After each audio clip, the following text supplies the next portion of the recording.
Hello everyone, welcome to another episode of TCG Talk, back today with another video. In today's video, I want to have a little bit of fun and do a tier list for the dragons from this illusionist set, part of the Uprising set. I've been messing around with Dromai a little bit just to have fun with her. I think she's a really fun hero to play and it's someone I've been really enjoying.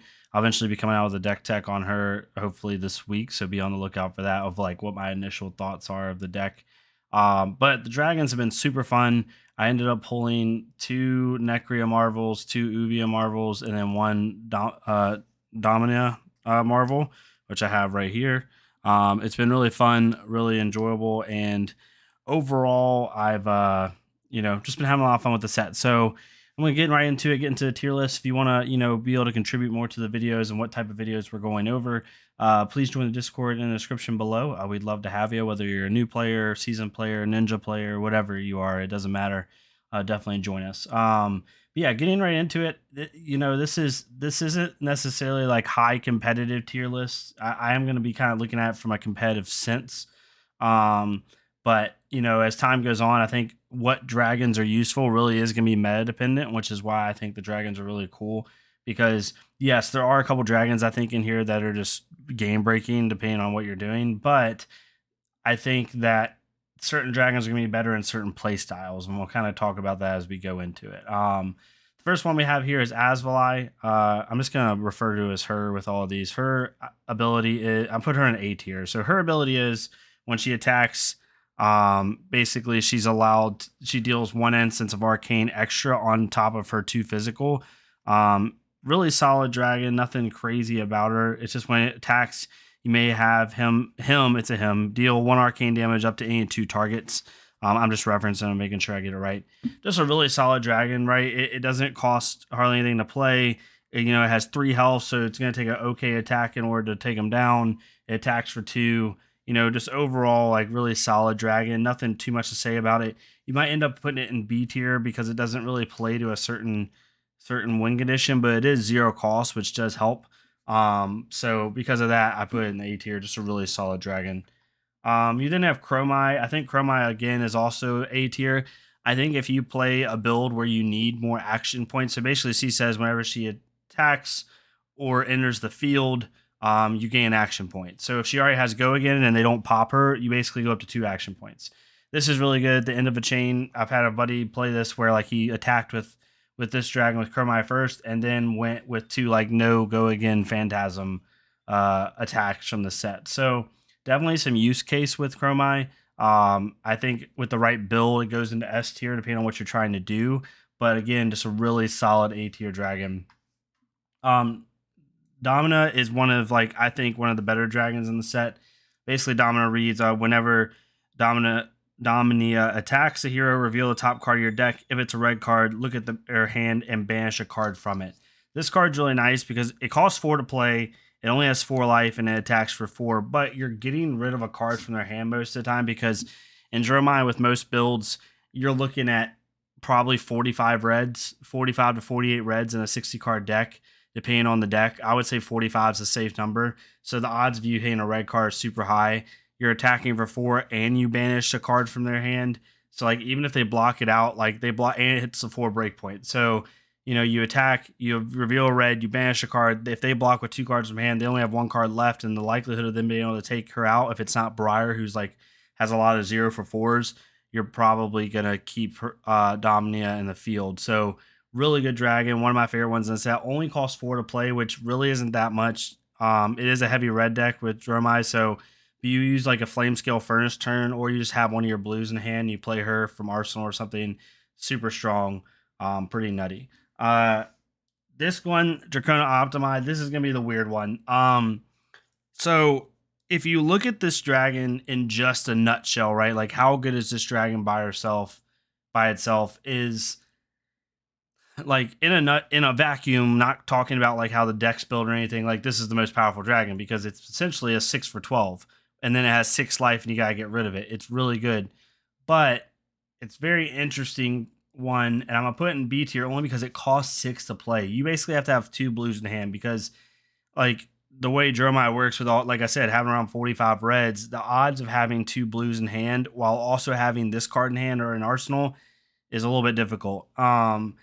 Now, if you get this card off, it can be literally a game ender because you're going to deal maybe like 8 to 10 damage, 12 damage max, right? Let's just say you deal 10 damage.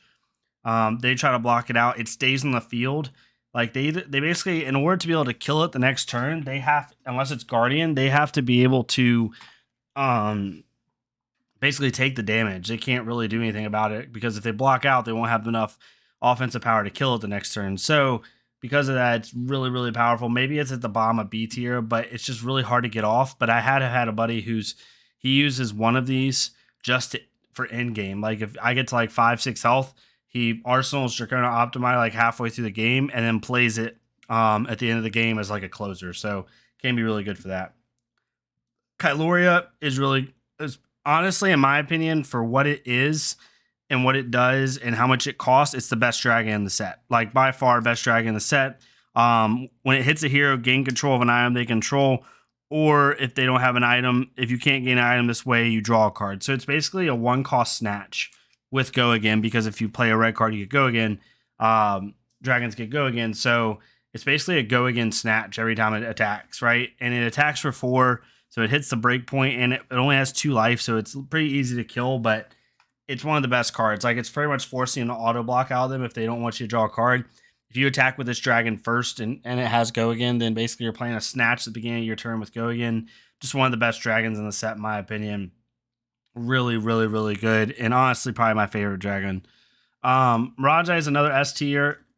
100% 3 auto include in any Dromai deck because it basically is a passive Mirage where first dragon that attacks loses and can't gain Phantasm. Really, really nice to keep your dragons in play. You want these in play, right? And you want these on the field as much as humanly possible. Automatic S tier for obvious reasons. Necria is another A tier. I know I'm going through all the A tiers here. Don't worry, we'll get to the lower ones here in a second. We probably honestly won't have a C tier now that I'm looking at it, to be honest with you. But kind of, Necria is a good A tier. I think she's above Asvali, probably above Chromai, because it's Ash generator, right? Like being able to generate Ash, and when you couple this dragon with Uvia, where you're generating Ash and Ash Wings, like immediately, like it's so good. She'll usually make like, I don't know, 3 to 4 Ash over the course of her lifespan. By the time you attack twice, someone hits you twice. Like she'll basically make 4 Ash, and again, when you partner her with Uvia, it's such a good combo in order to be able to have a lot of Ash Wings on the field. And with Uvia is definitely up there as well, probably the next best AT hero. These two are like the Wombo combo when it comes to, being able to generate a lot of Ash Wings, do a really good job. And yeah, just they synergize really well with each other.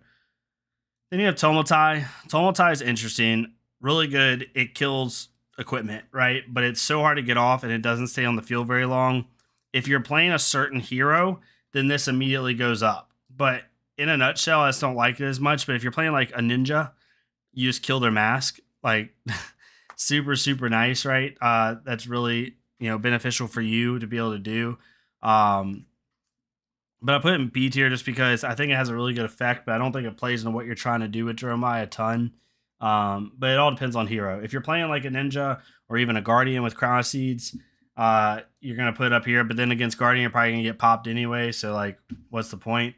So because of this, the only time that blowing up equipment really, really matters, I think, with Dromai right now in the current meta, is with ninjas with mask. And then maybe Briar with Snapdragons or something like that, right? Like there's just a lot of or Icelander with Storm Shires is another good one.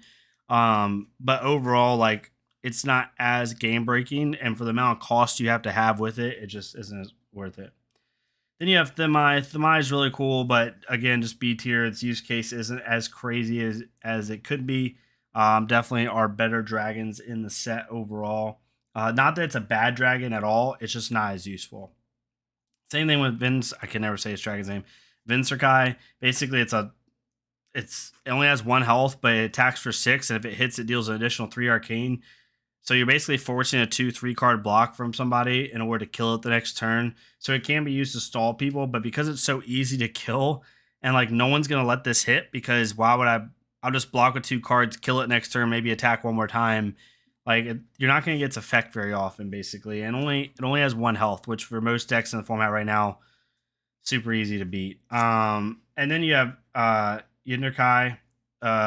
This one is definitely an S tier for me, especially if you're playing which is what I think is the best version of Dromai right now, which is like that control S Dromai where you're trying to get a lot of Ash Wings, a lot of dragons on the field to overwhelm your opponent, similar to like Aura Prism. I think that this, except they attack for more than Aura does. I think this is perfect because it has 3 health, but the first time it's attacked, it basically has a shield buff that gets eliminated. Then you have to attack it again. So forcing any deck to attack the same dragon twice to kill it's really debilitating, even for Ninja. Like as a Katsu, I have to waste both my Kodachis on this. Yes, it's an easy match draw, but it's still not fun to do because you're wasting a lot of resources in order to kill the dragon. So overall, that's kind of where I have it set. Yeah, that's pretty much where I'm at with this and where I have them. That's actually the order I probably would have them in, to be completely honest with you. Um, I think maybe Thamai is under Vincerkai, but that's probably where I have these dragons. Tumultai is probably the biggest question mark. There's definitely certain matchups where it's literally an S tier, but in a vacuum in its use case, I've definitely put it B tier. But yeah, yeah. Hopefully this made sense. I'm gonna do my Dromai deck tech and kind of give you all what my initial thoughts are. It's very similar to like some of the lists that have been doing well because I think that's the best way to play Dromai initially. Is the way that some of these lists that are winning are doing it. I have a couple differences, but nothing crazy. But yeah, hopefully y'all enjoyed this. If you did, please leave a like, comment, subscribe. Make sure you join the Discord in the link down below if you want to check out our community. Over 160 members so far, doing really well. Yeah, and I hope y'all enjoyed this. And yeah, I'll see y'all next time on TCG Talk. Thank y'all so much.